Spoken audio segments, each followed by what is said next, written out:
Welcome back. Bulletin کا باقاعدہ آغاز کریں اور سب سے پہلے بات کریں ثانیہ 9 مئی میں ملوث مزید مجرمان کو سزائیں سنا دی گئی ہیں۔ ISPR کے مطابق ثانیہ 9 مئی میں ملوث مزید 60 مجرمان کو فیلڈ جنرل کورٹ مارشل نے سزائیں سنائی ہیں۔ جناح ہاؤس حملے میں ملوث حسان خان نیازی کو 10 سال قید بامشقت کی سزا سنا دی گئی ہے۔ ISPR کے مطابق جناح ہاؤس پر حملے میں ملوث میاں عباد فاروق کو 2 سال، رئیس احمد کو 6 سال قید بامشقت جبکہ الزام جنید کو 6 سال قید بامشقت کی سزا سنا دی گئی ہے۔ ISPR کا مزید بتانا ہے کہ GHQ پر حملے میں ملوث راجہ دانش کو 4 سال جبکہ سید حسن شاہ کو 9 سال قید بامشقت کی سزا سنائی گئی ہے۔ PF بیس میاں والی حملے میں ملوث فہیم ساجد کو 8 سال، فیصل آباد ISI آفس حملے میں ملوث حمزہ کو 2 سال کی سزا سنا دی گئی ہے۔ بنو کینٹ حملے میں ملوث اکرام اللہ کو 9 سال جبکہ راہوالی گیٹ گجرانوالہ حملے میں ملوث محمد احمد کو 2 سال، ملتان کینٹ چیک پوسٹ حملے میں پیرزادہ میاں محمد اسحاق بھٹا کو 3 سال قید بامشقت کی سزا سنائی گئی ہے۔ فوجی عدالتوں سے 9 مئی کے مزید 60 ملزمان کو دی جانے والی سزاؤں پر چیئرمین PTI بیرسٹر گوہر نے رد عمل دیتے ہوئے کہا ہے ان سزاؤں کے خلاف اپیلیں دائر ہوں گی۔ چیئرمین PTI بیرسٹر گوہر نے کہا ہمارا مطالبہ ہے 9 مئی اور 26 نومبر واقعات پر جوڈیشل کمیشن بنایا جائے۔ 9 مئی میں کون کون ملوث تھا اس کا فیصلہ فیئر ٹرائل کے ذریعے ہونا چاہیے۔ 9 مئی میں سزا یافتہ لوگوں کے لیے اپیلیں فائل کریں گے۔ بیرسٹر گوہر نے کہا بانی PTI نے ہمیشہ 9 مئی واقعات کی مذمت کی، کسی بھی سویلین کا ملٹری ٹرائل نہیں ہونا چاہیے۔ یہ معاملہ ابھی بھی سپریم کورٹ میں زیر سماعت ہے۔ سپریم کورٹ کے فیصلے سے اچھے کی امید ہے۔ ان کا کہنا تھا ملٹری ٹرائل صرف ان کا ہونا چاہیے جو یونیفارم یا ریٹائرڈ ہوں۔ ملٹری کورٹس میں سویلین کا ٹرائل غیر آئینی سمجھتے ہیں۔ قومی اسمبلی میں اپوزیشن لیڈر عمر ایوب نے 9 مئی واقعات میں ملوث پاکستان تحریک انصاف کے کارکنان کو سزاؤں پر رد عمل دیتے ہوئے کہا کہ ملٹری کورٹ سے عام شہریوں کو سزائیں نہیں بنتی۔ فوج کا ادارہ بطور عدلیہ کام نہیں کر سکتا۔ پہلے بھی ملٹری کورٹ سے عام شہریوں کو سزاؤں کی مذمت کی ہے، آج بھی کرتا ہوں۔ عام شہریوں کا ٹرائل سول عدالتوں میں ہونا چاہیے۔ بانی PTI نے بھی فوجی عدالتوں سے سزاؤں کی مذمت کی ہے۔ اپوزیشن لیڈر عمر ایوب کا کہنا تھا کہ معیشت ترقی نہیں کر رہی، کس کا گلا دبانے سے آپ کہیں اس کی سانسیں کنٹرول ہو گئی ہیں، ایسا نہیں ہو سکتا۔ حکومت معیشت کو مستحکم کر ہی نہیں پا رہی۔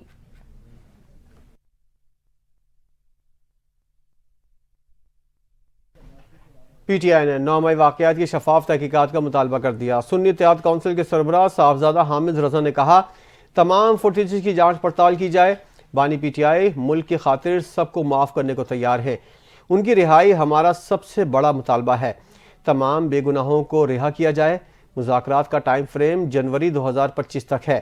راولپنڈی کے اڈیالہ جیل میں سابق وزیر اعظم سے ملاقات کے بعد PTI رہنماؤں کی پریس کانفرنس کرتے ہوئے سنی اتحاد کونسل کے سربراہ حامد رضا نے کہا پارٹی کے بنیادی حقوق سلب کیے گئے، کارکنان کو تشدد کا نشانہ بنایا گیا، پارلیمنٹ کی 4 دیواری کو پامال کیا گیا۔ 31 جنوری 2025 تک مذاکرات کو منطقی انجام تک پہنچانا چاہتے ہیں۔ بانی PTI پاکستان کی خاطر اپنے اوپر ہونے والے قاتلانہ حملے، اپنے ساتھ ناروا سلوک کرنے پر سب کو معاف کرنے کے لیے تیار ہیں۔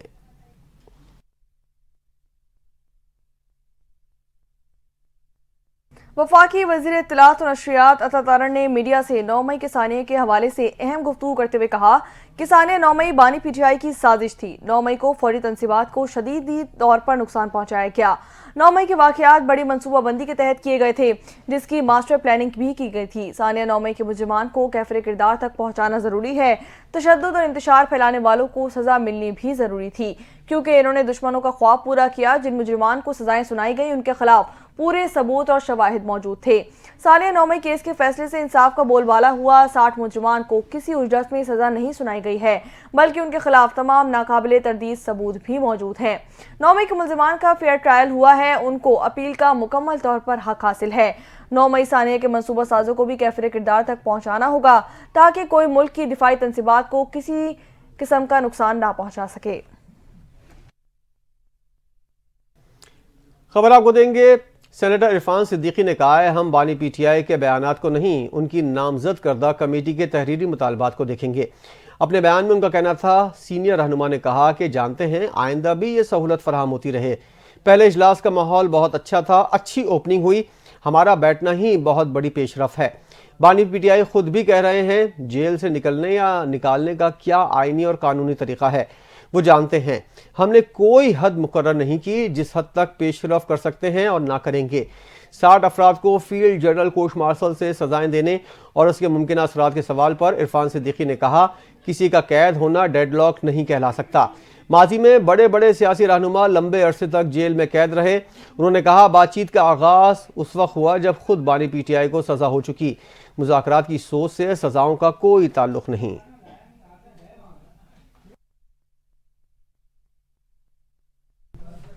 یہاں آپ کو بتائیں کہ چیئرمین پاکستان تحریک انصاف نے اعتراف کیا ہے کہ موجودہ حکومت نے دیوالیہ ہوتی معیشت کو سنبھال لیا۔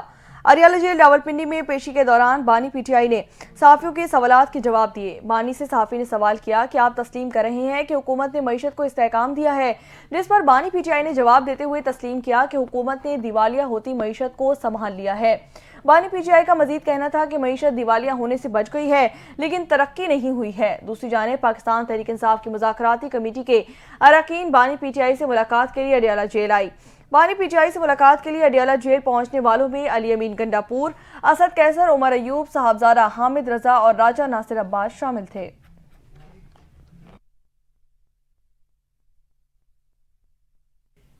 اور دوسری جانب دفتر خارجہ نے ڈونلڈ ٹرمپ کے نامزد خصوصی ایلچی رچرڈ گرینل کے بیانات پر بات کرنے سے انکار کر دیا ہے۔ ترجمان دفتر خارجہ ممتاز زہرا بلوچ نے کہا ہے کہ انفرادی حیثیت میں دیے گئے کسی بیان پر تبصرہ نہیں کر سکتے۔ افغانستان حکام کے ساتھ رابطے میں ہیں، چاہتے ہیں افغانستان کے ساتھ سیکیورٹی، تجارت اور دیگر شعبوں میں تعاون بڑھائیں۔ ہفتہ وار پریس بریفنگ میں ممتاز زہرا بلوچ نے کہا پاکستان کی سفارتکاری کے لیے 2024 سرگرم سال تھا۔ پاکستان نے ملائیشیا، روس، سعودی عرب اور دیگر ممالک کے وفد آئے۔ اس سال خطے اور دنیا بھر میں مختلف تبدیلیاں رونما ہوئیں۔ تبدیلیوں کے باوجود باہمی مفادات کے پیش نظر مختلف ممالک کے ساتھ تعلقات اچھے بنائے۔ ترجمان دفتر خارجہ نے کہا ہم یورپ میں اپنے پارٹنرز کے ساتھ تعاون جاری رکھے ہوئے ہیں۔ یورپی یونین نے پی آئی اے سے پابندی ہٹائی ہے۔ پاکستان پی آئی اے پروازوں سے پابندی ہٹانے کے لیے یورپی یونین کے علاوہ دیگر ممالک کے ساتھ بات کر رہا ہے۔ یہاں آپ کو بتائیں کہ بانی پی ٹی آئی نے دعویٰ کیا ہے کہ مجھے پیغام ملا ہے کہ ہم سے ڈیل کریں، ہم آپ کی پارٹی کو سیاسی سپیس دیں گے لیکن آپ کو ہاؤس اریسٹ کر کے بنی گالا میں منتقل کر دیا جائے گا۔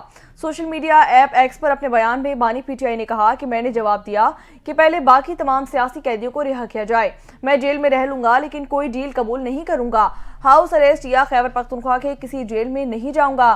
بانی پی ٹی آئی نے کہا کہ اپنی قوم سے کہتا ہوں کہ آپ نے گھبرانا نہیں ہے، آپ کا کپتان ڈٹا ہوا ہے۔ میں اپنے سمندر پار پاکستانیوں سے کہوں گا کہ ترسیلات زر کے بائیکاٹ کی مہم میں شامل ہوں۔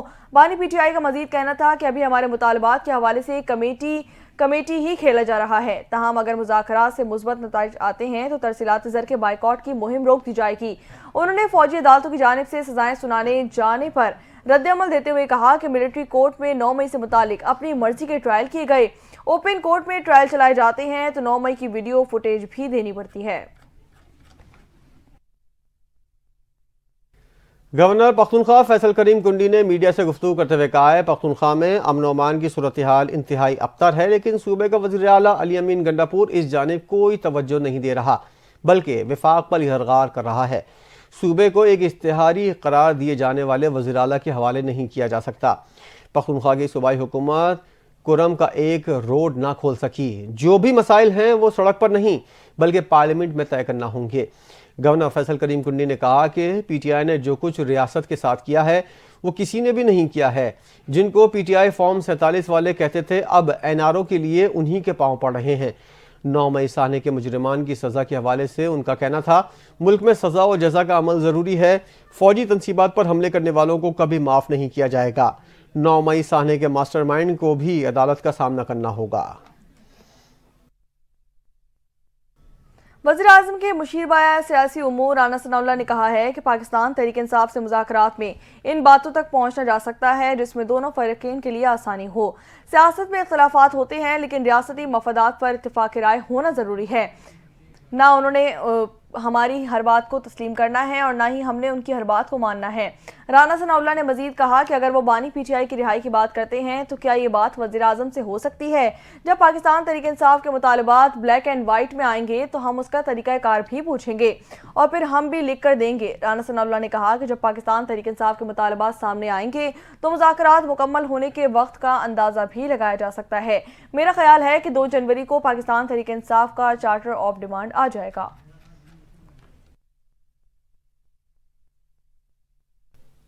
وزیر اطلاعات پنجاب عظمہ بخاری نے کہا ہے وزیر اعظم شہباز شریف نے امریکہ کو 2 ٹوک الفاظ میں ایبسولوٹلی ناٹ کہہ دیا ہے۔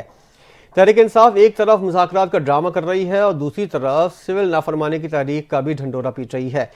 عظمہ بخاری کا کہنا تھا تحریک انصاف سوشل میڈیا پر اوورسیز پاکستانیوں کو تفصیلات زر نہ بھیجنے پر اکسا رہی ہے۔ زلفی بخاری، شہباز گل اور شہزاد اکبر جیسے لوگ اس مہم میں پیش ہیں۔ صوبائی وزیر نے کہا اوورسیز پاکستانیوں نے فتنے اور فتنہ پارٹی کی ملک دشمنی کو مسترد کر دیا ہے۔ اوورسیز پاکستانیوں نے رواں کی تاریخ کے سب سے زیادہ ریکارڈ تفصیلات زر بھیجے ہیں۔ عظمہ بخاری کا کہنا تھا کہ اڈیالہ جیل کے قیدی نے 1.5 سال قوم کو بتایا امریکی غلامی سے آزاد کراؤں گا۔ اب 1 مہینے سے امریکی لابی کو پاکستان میں مداخلت کرنے کی درخواست کر رہا ہے۔ پاکستان اپنے اندرونی معاملات میں کسی کو مداخلت کی اجازت نہیں دے گا۔ جنہیں امریکی غلامی سے آزادی حاصل کرنی تھی وہ اب امریکہ کو مداخلت کے لیے منتیں کر رہے ہیں۔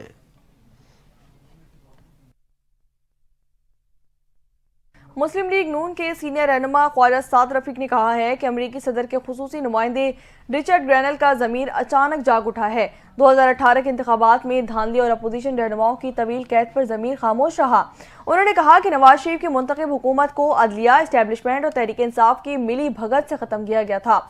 خواجہ سعد رفیق کا کہنا تھا کہ فلسطینیوں کے قتل عام پر امریکی نمائندہ خصوصی کا ضمیر اب بھی مردہ ہے۔ رچرڈ گرینل کا ضمیر صرف سامراجی مقاصد پورے کرنے کے لیے جاگتا ہے۔ انہوں نے کہا کہ امریکی نمائندے کا انصاف، جمہوریت اور قانون کی حکمرانی سے کوئی بھی تعلق نہیں ہے۔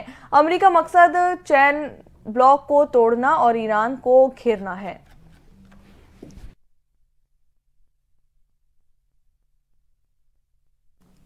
سیکورٹی فورسز نے خیبر پختونخوا میں 3 مختلف آپریشنز کے دوران فتنہ الخوارج کے 13 دہشت گردوں کو ہلاک کر دیا۔ پاک فوج کے ISPR کے مطابق سیکورٹی فورسز نے ضلع بنو کے علاقے جانی خیل، ضلع شمالی وزیرستان اور جنوبی وزیرستان میں 25 اور 26 دسمبر کو دہشت گردوں کی موجودگی کی اطلاع پر آپریشن کیا۔ ترجمان پاک فوج نے بتایا سیکورٹی فورسز کی جانب سے آپریشن کے دوران دہشت گردوں کے ساتھ فائرنگ کا شدید تبادلہ ہوا۔ ضلع بنو کے علاقے جانی خیل میں 2 دہشت گردوں کو ہلاک کیا گیا۔ دوسری کارروائی میں ضلع شمالی وزیرستان میں کارروائی کے دوران 5 دہشت گرد ہلاک جبکہ 8 زخمی ہوئے۔ ضلع جنوبی وزیرستان میں تیسری کارروائی کے دوران 6 خوارج ہلاک جبکہ 8 زخمی ہوئے۔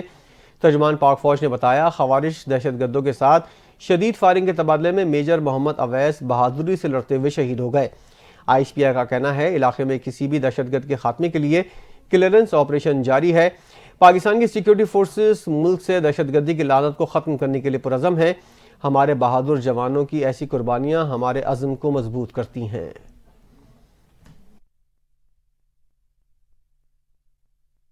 آگے بڑھیں اور یہاں آپ کو بتائیں کہ راولپنڈی اڈیالہ جیل میں توشخانہ 2 کیس کی سماعت 30 دسمبر تک ملتوی کر دی گئی۔ اسپیشل جج سینٹرل شاہرخ ارجمند نے کیس کی سماعت کی۔ بانی PTI کو کمرہ عدالت میں پیش بھی کیا گیا۔ بشرا بی بی کیس کی سماعت کے لیے اڈیالہ جیل آئیں۔ سماعت کے دوران بشرا بی بی کے وکیل ارشد تبریز عدالت میں پیش ہوئے۔ وکیل سلمان صفدر اور قوسین فیصل مفتی کی جانب سے ذاتی مصروفیات کے باعث سماعت ملتوی کرنے کی استدعا کی گئی۔ وکلا کی عدم موجودگی کے باعث پروسیکیوشن کے گواہ کا بیان ریکارڈ نہ ہو سکا۔ عدالت نے توشخانہ 2 کیس کی کارروائی ملتوی کر دی۔ PTI کے 26 نومبر کو اسلام آباد میں احتجاج پر درج مقدمات۔ اسلام آباد کی ضلعی عدالت نے بانی PTI کی اہلیہ بشرا بی بی کی 13 جنوری تک عبوری ضمانت منظور کر لی۔ ڈسٹرکٹ اینڈ سیشن کورٹ اسلام آباد میں عبوری ضمانتوں کی درخواست دائر کر دی گئی۔ بشرا بی بی اپنے وکلا کے ہمراہ کمرہ عدالت میں پیش ہوئیں۔ ڈیوٹی جج شبیر بھٹی نے 50,000 روپے کے مچلکوں کے عوض بشرا بی بی کی عبوری ضمانت منظور کی۔ بشرا بی بی کے خلاف تھانہ ترنول میں 1 اور 3 مقدمات تھانہ رمنہ میں درج ہیں۔ وزیر اعلیٰ خیبر پختونخوا علی امین گنڈاپور کو اشتہاری قرار دینے کی کارروائی شروع کر دی گئی۔ پاکستان تحریک انصاف کے 24 نومبر کو اسلام آباد کے احتجاج میں وزیر اعلیٰ خیبر پختونخوا علی امین گنڈاپور کو اشتہاری قرار دیا گیا تھا۔ انسدادی دہشت گردی عدالت کے جج امجد علی شاہ نے علی امین گنڈاپور کو اشتہاری جاری قرار دیا تھا۔ عدالت نے حسن عبدال پولیس کو ملزم کے اشتہاری کی تعمیل کروانے اور رپورٹ 21 جنوری کو پیش کرنے کا حکم دے دیا۔ وزیر اعلیٰ خیبر پختونخوا کا اشتہاری تھانہ صدر حسن عبدال میں درج مقدمے میں جاری کیا گیا ہے۔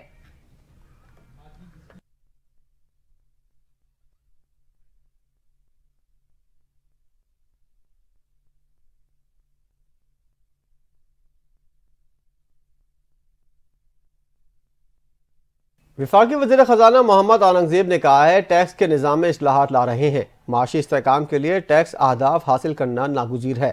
وزیر مملکت علی پرویز ملک، وزیر اطلاعات عطا تارڑ اور چیئرمین FBR راشد محمود لنگڑیال کے ہمراہ پریس کانفرنس کرتے ہوئے انہوں نے کہا کہ ٹیکس ٹو GDP کی موجودہ شرح 9 سے 10% ہے۔ ٹیکس کے نظام میں اصلاحات لا رہے ہیں، معاشی استحکام کے لیے ٹیکس اہداف حاصل کرنا ناگزیر ہے۔ ریونیو اہداف کے حصول کے لیے کوشاں ہیں، ٹیکسوں کی وصولی کے لیے ڈھانچہ جاتی اصلاحات کا آغاز کر چکے ہیں۔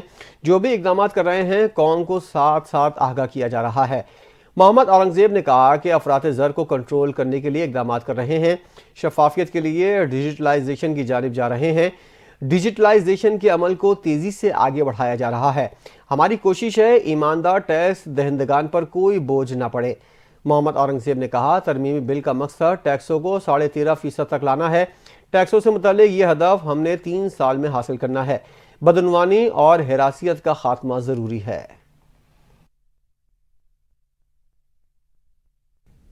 نان فائلرز پر بینک اکاؤنٹ کھولنے، گاڑی، شیئرز اور جائیداد کی خرید و فروخت پر مکمل طور پر پابندی عائد ہوگی۔ سینٹ قائمہ کمیٹی برائے خزانہ نے ٹیکس قوانین ترمیمی بل 2024 کی منظوری دے دی۔ کمیٹی نے سولر اسکینڈل کے معاملے پر ذیلی کمیٹی قائم کر دی۔ سینیٹر سلیم مانوی والا کی زیر صدارت سینٹ کی قائمہ کمیٹی برائے خزانہ کا اجلاس ہوا، جس میں ٹیکس لاز ترمیمی بل 2024 زیر بحث آئے۔ کمیٹی نے ٹیکس آرڈیننس اور ماہرین پر ٹیکس گزاروں کا ڈیٹا خفیہ رکھنے کی شق بھی منظور کر لی۔ کمیٹی نے نان فائلرز پر گاڑی، بینک اکاؤنٹ، شیئرز اور جائیداد کی خرید و فروخت پر پابندی کی شق بھی منظور کر لی۔ ہائی رسک افراد کا ڈیٹا بینکوں سے شیئر کرنے کی شق بھی منظور کر لی گئی ہے۔ چیئرمین FBR راشد محمود لنگڑیال نے 2 ٹوک اعلان کیا ہے کہ ٹیکس ریٹرن جمع نہ کرانے والوں کے خلاف کارروائی ہوگی۔ وزیر خزانہ محمد اورنگزیب وزیر مملکت علی پرویز ملک کے ہمراہ نیوز کانفرنس کرتے ہوئے چیئرمین FBR کا کہنا تھا ہم نے 1,90,000 سے زائد افراد کو نوٹس کیے ہیں۔ 38,000 افراد نے 37 کروڑ 70 لاکھ ٹیکس ریٹرن جمع کرایا۔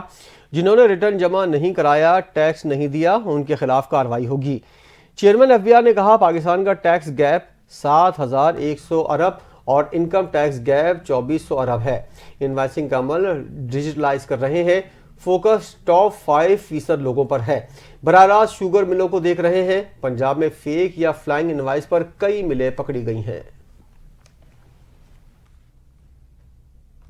وزیر داخلہ محسن نقوی نے اسلام آباد میں جدید امیگریشن اور پاسپورٹ آفس کا افتتاح کر دیا۔ وفاقی وزیر داخلہ نے پاسپورٹ آفس کے مختلف شعبوں کا دورہ کیا۔ اسلام آباد میں افتتاحی تقریب سے خطاب کرتے ہوئے محسن نقوی نے کہا کہ پاکستان میں پاسپورٹ کا بیک لاگ ختم ہو گیا ہے۔ 6 ماہ کا بیک لاگ بھی رہا ہے۔ پاسپورٹ اور نادرہ آفس میں مسائل کو حل کر لیا گیا ہے۔ پاکستانی عوام کو پاسپورٹ اور نادرہ آفس میں باعزت طریقے سے ڈیل کیا جا رہا ہے۔ 6 ماہ میں ارجنٹ اور ریگولر پاسپورٹ نہیں مل رہے تھے۔ وزیر داخلہ محسن نقوی کا مزید کہنا تھا کہ پاسپورٹ اور شناختی کارڈ اب بر وقت ملیں گے۔ سینئر وزیر سندھ شرجیل میمن کی زیر صدارت اجلاس ہوا۔ اجلاس میں ریڈ لائن منصوبے کی پیش رفت کا جائزہ لیا گیا۔ بس ٹرمینل کے تعمیراتی کام میں پیش رفت کا بھی جائزہ لیا گیا۔ CEO ٹرانس طارق منظور چارنیو نے اجلاس میں بریفنگ دی۔ شرجیل میمن نے کہا ریڈ لائن BRT منصوبہ کراچی کے لیے گیم چینجر ہے۔ ریڈ لائن BRT منصوبے میں مزید تاخیر کے متحمل نہیں ہو سکتے۔ شرجیل میمن نے محکمہ ٹرانسپورٹ کو یوٹیلیٹی سروس فراہم کرنے والوں کے ساتھ رابطہ برقرار رکھنے کی ہدایت کی۔ شرجیل میمن نے کہا کہ اسٹیک ہولڈرز کو یوٹیلیٹی کی منتقلی اور تعمیرات کو تیز کرنے کی کوشش کرنی چاہیے۔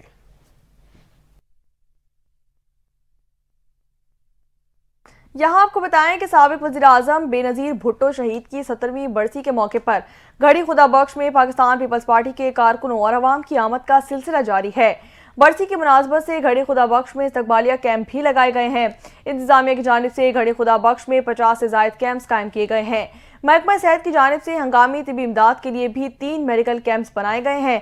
اسی کے ساتھ ساتھ بے نظیر بھٹو شہید کی برسی کے موقع پر سیکیورٹی کے خصوصی انتظامات بھی کیے گئے ہیں۔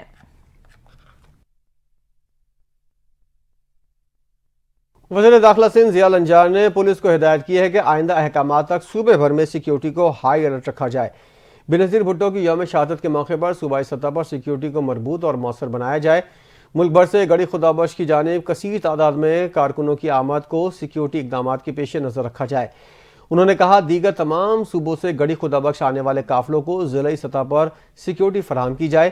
گڑھی خدا بخش اور نوڈیروں کے روٹ سے تجاوزات کو فی الفور ختم کیا جائے۔ یہاں آپ کو بتائیں کہ واٹر کارپوریشن کی عوام کے پانی کے تحفظ کے لیے سندھ رینجرز کے ہمراہ کارروائیوں کا سلسلہ جاری ہے۔ سب سوائل اور غیر قانونی ہائیڈرنٹ کے خلاف آپریشن بھی کیا جا رہا ہے۔ ہمارے ساتھ اس وقت موجود ہیں chief security officer colonel retired Anjum. مزید تفصیلات جانتے ہیں شاہد اعجاز سے۔ جی شاہد، بتائیے گا۔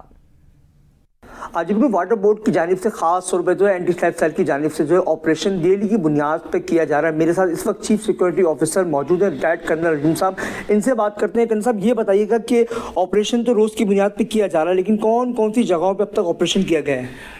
جی، میئر کراچی اور M D Karachi water and sewerage corporation کی جانب سے بھرپور طریقے سے آپریشن کیا جا رہا ہے۔ عوام کا پانی عوام تک پہنچانے کی بھرپور مہم ہم جاری رکھی ہوئی ہے۔ اس سلسلے میں جو ہم نے کاروائیاں ابھی تک کی ہیں اس میں سندھ ریجنس کے تعاون سے ہم نے ایکواٹیک سولوشن جو کہ پانی چوری میں ملوث تھا اس کے خلاف لانڈی میں کارروائی کی۔ اس کے علاوہ سوراب گوٹ کے اندر سب سوائل کا جو میٹھے پانی کی چوری تھی اس کو ہم نے کنیکشن کو پکڑا۔ اس کے بعد ہم نے جو گولی مار ہے وہاں پہ بھی اسی طرح کی کاروائیاں کی، اور یہ کاروائیاں اس وقت تک جاری رہیں گی جب تک عوام کا پانی عوام تک بھرپور طریقے سے پہنچ نہیں پائے گا۔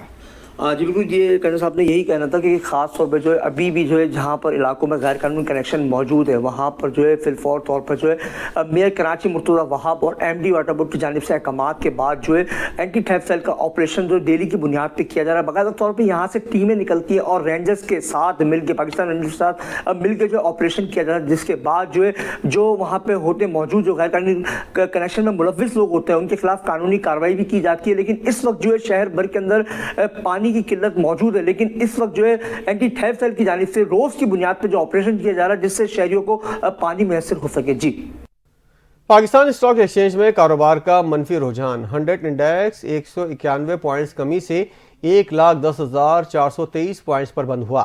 پاکستان اسٹاک مارکیٹ میں جمعرات کو کاروبار کے دوران اتار چڑھاؤ جاری رہا۔ اختتام منفی رجحان پر ہوا۔ انڈیکس 2 نفسیاتی حدیں نیچے آ گیا۔ ایک موقع پر شیئرز کی فروغ کے دباؤ کی وجہ سے 100 انڈیکس 2,000 سے زائد پوائنٹس کمی کے بعد بیک وقت 1,12,000 اور 1,11,000 کی نفسیاتی حدیں برقرار نہ رکھ سکا۔ کاروبار کے اختتام پر KSE 100 انڈیکس 1991 پوائنٹس کمی سے 1,10,423 پوائنٹس پر بند ہوا۔ آزاد کشمیر وادی نیلم میں کار بے قابو ہو کر دریائے نیلم میں گرنے سے 2 افراد جاں بحق ہو گئے۔ ریسکیو کام کے مطابق جورا صندوق کے مقام پر کار بے قابو ہو کر دریائے نیلم میں جا گری۔ حادثے میں 2 افراد زخمی بھی ہوئے۔ پولیس حکام کے مطابق کار علاقہ جورا میں کنڈل شاہی آ رہی تھی، صندوق کے مقام پر موڑ کاٹتے ہوئے دریائے نیلم میں گر گئی۔ ریسکیو ذرائع کے مطابق جاں بحق ہونے والے افراد کی لاشیں نکال لی گئی ہیں۔ جاں بحق ہونے والے افراد کا تعلق سیالکوٹ سے بتایا جاتا ہے۔ دونوں زخمیوں کو اسپتال منتقل کر دیا گیا۔ اور بین الاقوامی دنیا سے خبر یہ ہے کہ اسرائیلی فوج نے غزہ کے ایک اسپتال میں کوریج کرنے والے صحافیوں کی گاڑی پر فضائی حملہ کر دیا۔ حملے میں 5 فلسطینی صحافی شہید ہو گئے۔ عرب میڈیا کے مطابق اسرائیلی فوج نے نصیرات کیمپ میں واقع الوداع اسپتال میں کوریج کرنے والے القدس ٹی وی چینل کی وین پر فضائی حملہ کیا۔ 5 صحافیوں سمیت کم سے کم 10 فلسطینی شہید اور متعدد زخمی ہو گئے۔ رپورٹ کے مطابق حملے کے بعد براڈ کاسٹنگ وین سے آگ بھڑک اٹھی جس سے وین مکمل طور پر تباہ ہو گئی۔ عرب میڈیا کے مطابق اسرائیلی فوج نے جس براڈ کاسٹنگ وین پر حملہ کیا اس پر واضح طور پر پریس کے الفاظ درج تھے۔